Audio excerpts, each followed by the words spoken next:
siang, ya, selamat sore, selamat malam, teman-teman sedang memperhatikan video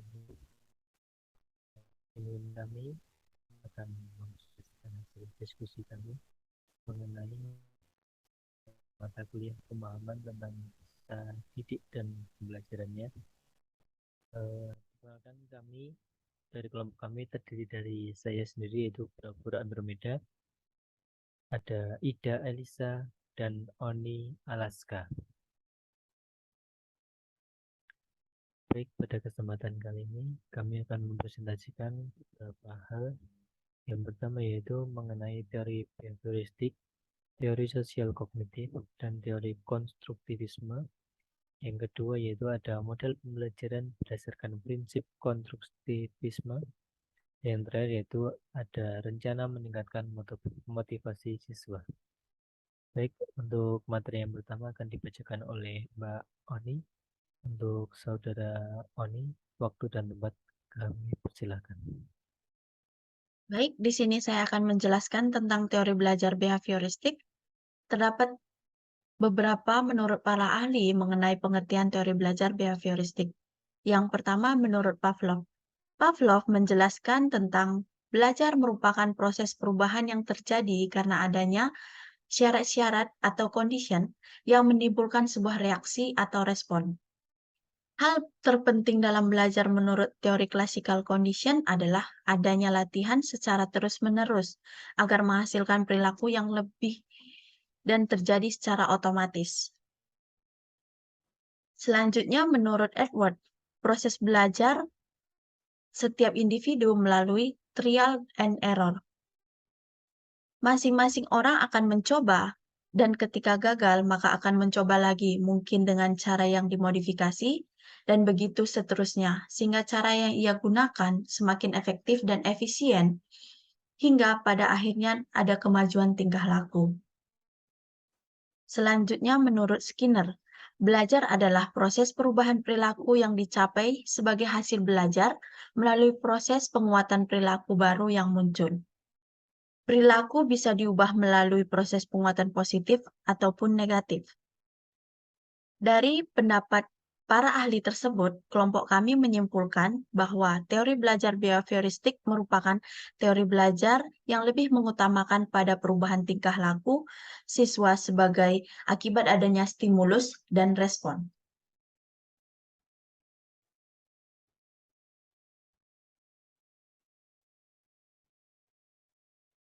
Selanjutnya, peran teori belajar behavioristik dalam proses pembelajaran di kelas antara lain, yang pertama, guru harus menyusun materi atau bahan ajar secara lengkap sebagai stimulus dalam belajar. Yang kedua, guru lebih banyak memberikan contoh dan instruksi selama belajar.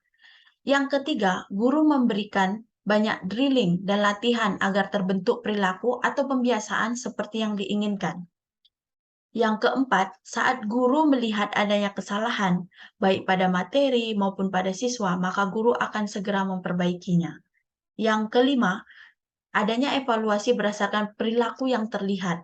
Guru melakukan evaluasi ketika melakukan setiap pembelajaran adanya muncul perilaku yang menurut guru itu harus diperbaiki seperti itu.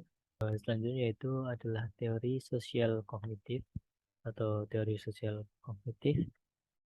Menurut Albert Bandura, jadi teori sosial kognitif ini adalah prinsip belajar yang hanya menjelaskan dan meramalkan perilaku, namun manusia itu memiliki kemampuan berpikir dan mengatur tingkah lakunya sendiri. Teori sosial kognitif ini muncul itu sekitar tahun 1960-an. Jadi pada teori ini menitik beratkan pada bagaimana serta mengapa orang-orang cenderung untuk meniru apa yang dilihat secara langsung. Baik, di bawah itu ada tiga aspek. Yang pertama yaitu ada tingkah laku atau behavior. Yang kedua ada individu, kognitif. Yang ketiga yaitu lingkungan. Di mana ketiga aspek tersebut saling berkaitan antara ketiganya tersebut. Selanjutnya yaitu Albert Bandura mengemukakan ada 4 komponen dalam pembelajaran observasional. Yang pertama yaitu atensi, di mana peserta didik atau seseorang itu melakukan proses melihat atau mengamati lingkungan sekitar. Lalu yang kedua yaitu retensi.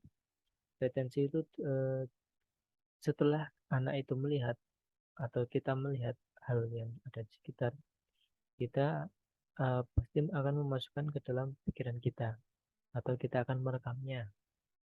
Selanjutnya yaitu ada produksi. Produksi ini setelah kita memasukkan ke dalam pikiran, kita akan timbul suatu perilaku yang masih diterjemahkan oleh pemahaman sendiri. Lalu yang selanjutnya itu motivasi. Motivasi ini adalah tahap akhir dari pembelajaran observasional, di mana kita mampu untuk memikirkan apakah hal tersebut layak dan juga baik untuk kita lakukan atau tidak. Itu pada tahap motivasi. Oke. Selanjutnya untuk teori konstruktivisme akan dilanjutkan oleh Saudara Ida. Monggo, Saudara Ida. Selanjutnya saya akan mempresentasikan tentang teori konstruktivisme. Ada 2 tokoh besar yang menggambarkan teori konstruktivisme. Yang pertama adalah Jean Piaget yang menyatakan bahwa belajar adalah melalui pengalaman.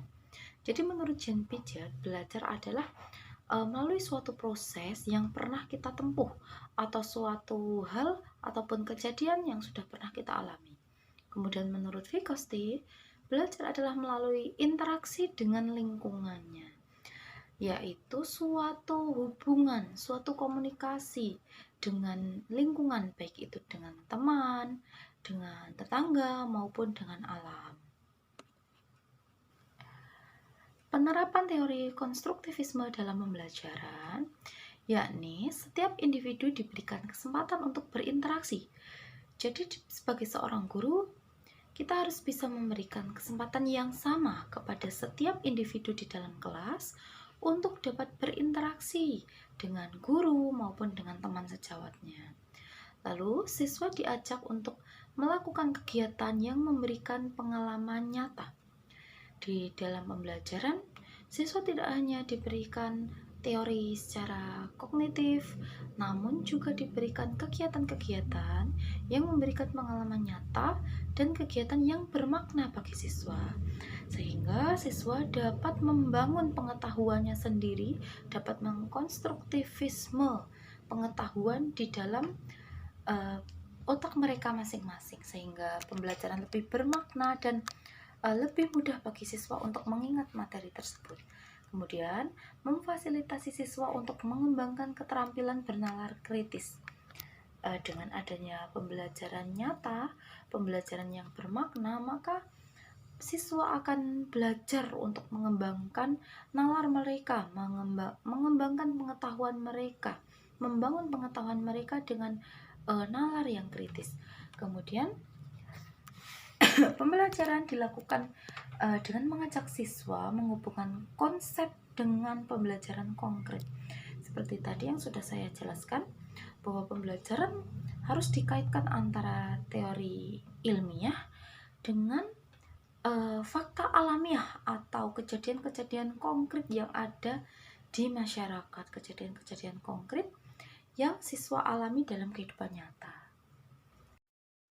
Baik, selanjutnya kita akan belajar bersama mengenai model pembelajaran yang terbentuk berdasarkan prinsip konstruktivisme.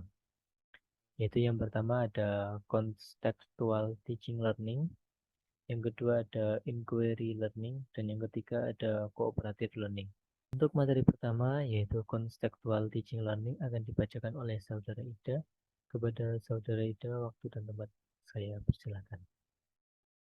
Dimulai dari contextual teaching learning atau yang lebih dikenal dengan CTL, adalah suatu pendekatan pembelajaran yang mengaitkan antara materi pembelajaran dengan situasi dunia nyata yang berkembang dan terjadi di lingkungan sekitar siswa. Dalam pembelajaran CTL ini, pembelajaran memungkinkan proses belajar yang tenang dan menyenangkan karena proses pembelajaran dilakukan secara ilmiah dan kemudian dipraktikkan secara alamiah, sehingga siswa dapat mempraktikkan secara langsung berbagai materi yang telah dipelajarinya. Pembelajaran konseptual mendorong peserta didik atau siswa untuk memahami hakikat, makna, dan manfaat belajar, sehingga akan memberikan stimulus dan motivasi kepada mereka untuk rajin, bernalar kritis, dan senantiasa belajar sehingga mampu membangun pengetahuan, mampu mengkonstruktivisme pengetahuan mereka masing-masing. Pada gambar tersebut adalah suatu contoh pembelajaran CTL, di mana pada gambar tersebut adalah dalam satu kelas sedang belajar tentang seni musik. Mereka sedang bermain musik, tapi bermainnya tidak di dalam kelas maupun di ruang musik, melainkan di lingkungan sekolah. Tujuannya adalah untuk mengenalkan teori secara ilmiah maupun praktik secara ilmiah kepada siswa, namun juga siswa langsung melakukan aksi nyata untuk melakukan musik atau bermain musik di dunia nyata, sehingga mereka bisa membangun pengetahuan mereka. Oh, musik seperti ini dimainkan di lingkungan sekitar. Bagaimana musik bisa membuat orang senang di lingkungan sekitar yang mendengar, ataupun bagaimana musik yang bagus yang tidak mengganggu kepada lingkungan sekitar, kepada tetangga sekolah. Seperti itu adalah gambaran pembelajaran CTL, di mana pembelajaran CTL itu mengaitkan antara pembelajaran secara ilmiah dan praktiknya secara alamiah. Demikian tentang pembelajaran konseptual teaching learning. Selanjutnya tentang inquiry learning akan dijelaskan oleh teman saya. Terima kasih. Baik, selanjutnya model pembelajaran berdasarkan prinsip konstruktivisme. Yang kedua yaitu inquiry learning. Metode belajar yang pada prinsipnya mengajak peserta didik untuk aktif bertanya dan bereksperimen secara mandiri selama proses belajar. Di sini, peserta didik mencari tahu materi dengan mengajukan pertanyaan dan melakukan riset atau penelitian secara mandiri.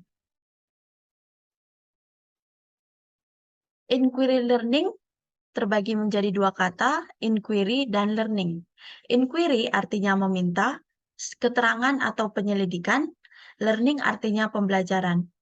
Secara keseluruhan, inquiry learning adalah kegiatan pembelajaran yang menekankan pada rasa ingin tahu dari siswa untuk mencari dan menyelidiki secara sistematis apa yang akan ia pelajari. Berikut merupakan contoh pembelajaran inquiry learning. Seperti ini gambarnya dapat dilihat.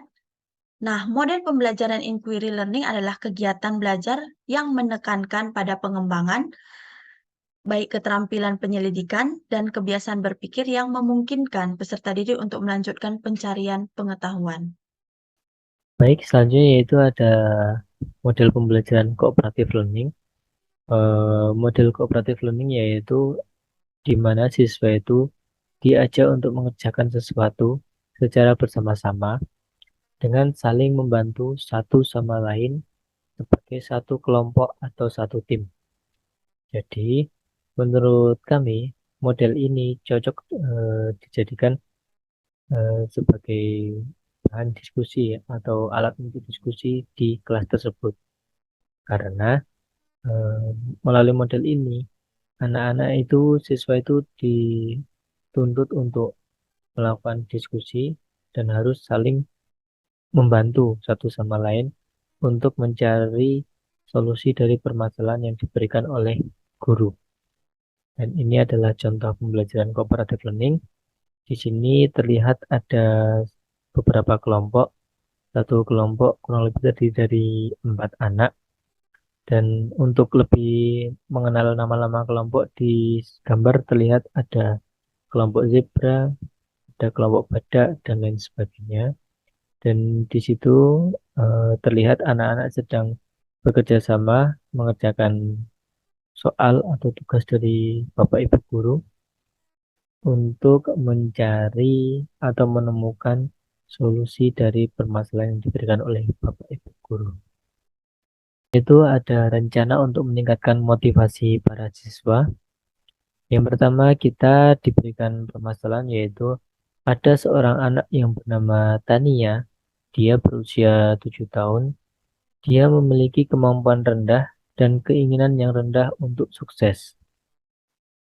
Maka dari itu, kami memilih beberapa solusi. Yang pertama yaitu kita harus mengetahui dulu penyebab kemampuan dan keinginan untuk sukses itu kenapa kok bisa rendah. Oke, bisa disebabkan oleh faktor internal yaitu dari diri Tania sendiri atau bahkan bisa dari faktor eksternal yaitu mungkin dari lingkungan sekitar, dari faktor orang tua atau dari teman sebaya. Baik, selanjutnya yaitu guru mencoba melakukan perlakuan untuk mendampingi Tania. Nah, di sini kita dihadapi oleh seorang anak yang masih berusia 7 tahun, maka guru atau kita harus melakukan perlakuan untuk mendampingi Tania, di mana saat mendampingi itu mungkin guru bisa memberikan dorongan motivasi. Selain itu, Tania kan memiliki keinginan yang rendah untuk menuju kesuksesan, maka mungkin Bapak Ibu guru bisa menunjukkan gambar-gambar atau video mengenai profesi atau mungkin suatu pencapaian, misalnya mendapatkan ranking 1, mendapatkan juara 1, serta beberapa hal positif yang bisa menggugah minat Tania untuk menuju kesuksesan. Yang kedua yaitu kita dihadapi oleh permasalahan yaitu ada seorang anak yang bernama Samuel. Dia berusia 10 tahun, di mana dia itu bekerja keras untuk menjaga harga dirinya pada tingkat tinggi, namun dia memiliki rasa takut akan gagal yang kuat. Oke. Nah, menurut kami, beberapa langkah untuk meningkatkan motivasi siswa yaitu dengan cara yang pertama, guru harus mengetahui lagi penyebab Samuel takut akan kegagalan. Biasanya kan seorang anak itu, Pak, aku pingin jadi polisi. Nah, tapi dia belum mencoba untuk berusaha menjadi polisi, tapi dia sudah takut gagal dulu. Aduh, Pak, nggak jadi, Pak. Saya takut gagal, saya takut apa-apa gitu. Jadi guru perlu mengetahui dulu kenapa kok Samuel itu memiliki rasa takut untuk gagal. Yang kedua yaitu guru perlu memberikan motivasi yang berisikan semangat dan juga jiwa pantang menyerah untuk bergerak maju. Di Samuel itu diberikan sebuah motivasi kalau cita-citanya ingin tercapai maka harus bekerja keras dan juga tekad yang besar. Yang terakhir yaitu Samuel diberikan pemahaman bahwa kita dalam berusaha untuk mencapai sesuatu pasti dihadapi oleh berbagai permasalahan, yang dimana permasalahan tersebut mungkin seringkali membuat kita itu mengeluh, mungkin hampir putus asa, dan juga mungkin ada beberapa orang yang mengalami masalah tersebut lalu tidak melanjutkan untuk mencapai cita-cita itu, sehingga dia berhenti pada titik tersebut. Gitu. Selanjutnya, permasalahan yang ketiga dan keempat akan dibacakan oleh rekan saya. Silakan. Baik, di sini tentang Sandra, 13 tahun yang tenang di kelas dan meremehkan keterampilan mereka. Nah, rencana untuk meningkatkan motivasi Sandra, kelompok kami memberikan cara dengan penanaman sikap untuk saling menghargai, dan melibatkan siswa tersebut untuk aktif dalam kelas, seperti ikut dalam bekerja kelompok. Dengan mengikutkan Sandra dalam kegiatan berkelompok, maka terjadi hubungan yang erat antar siswa serta memberi pengertian kepada siswa bahwasannya setiap orang memiliki keterampilan yang berbeda-beda dan tidak bisa untuk disamakan. Dengan adanya motivasi yang diberikan oleh guru tersebut, maka Sandra akan menjadi siswa yang lebih baik, sehingga ia tidak meremehkan teman-temannya dan dapat menjalin hubungan sosial baik dengan teman-temannya. Seperti itu.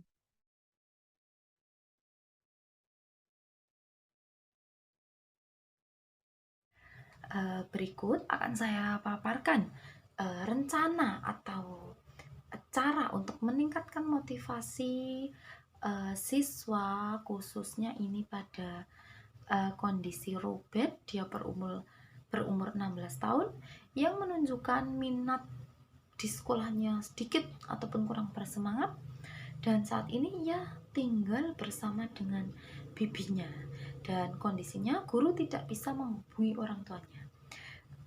Rencana saya untuk meningkatkan motivasi si Robert, karena Robert juga berumur 16 tahun, jadi dia termasuk siswa remaja, memasuki usia remaja, maka rencana saya adalah seperti berikut.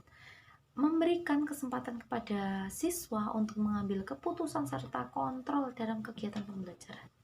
Jadi sebagai seorang guru tidak melulu otoriter ataupun selalu mengatur siswa, melainkan guru harus memberikan keputusan, memberikan siswa untuk kesempatan untuk mengambil keputusan serta mengontrol dirinya dalam pembelajaran. Karena pada usia tersebut siswa juga sudah harus belajar ataupun sudah mampu untuk mengambil keputusan dalam pembelajaran. Kemudian memberikan instruksi yang jelas agar siswa mudah memahami setiap proses pembelajaran. Karena sering kita jumpai pada saat pembelajaran, siswa memang tidak bersemangat untuk belajar, alasannya adalah karena tidak suka dengan materi tersebut, tidak mengerti karena pembelajarannya sulit untuk dipahami, sulit untuk diikuti. Maka sebagai seorang guru harus memberikan instruksi yang jelas mengenai materi maupun mengenai proses pembelajaran. Kemudian menciptakan lingkungan belajar yang nyaman dan aman. Yang dimaksud aman dan nyaman di sini adalah di kelas guru harus memastikan tidak ada bullying. Kemudian siswa juga bebas berkreasi, memiliki kesempatan yang sama untuk mengungkapkan pendapat mereka masing-masing. Kemudian memberikan model ataupun metode pembelajaran yang beragam, dalam artian bervariasi, berganti-ganti, tidak melulu pada model pembelajaran yang sama. Kemudian menciptakan kompetisi yang positif dalam pembelajaran. Maksudnya adalah guru memberikan arahan, memberikan pengertian bahwa kompetensi yang terjadi di kelas, kompetisi yang terjadi di kelas adalah kompetisi yang sehat, dalam artian persaingan yang sehat, tidak boleh saling menjatuhkan antar teman, melainkan saling mendukung dan bersaing dengan cara yang sehat dan tidak curang. Demikian rencana yang saya rencanakan untuk meningkatkan motivasi siswa yang kondisinya seperti Robert. Terima kasih. Baik, mungkin itu saja yang bisa kami sampaikan. Ada kurang lebihnya kami mohon maaf. Semoga ilmu yang kita pelajari bersama-sama dapat bermanfaat bagi kita semua. Terima kasih. Sampai jumpa pada pembelajaran selanjutnya.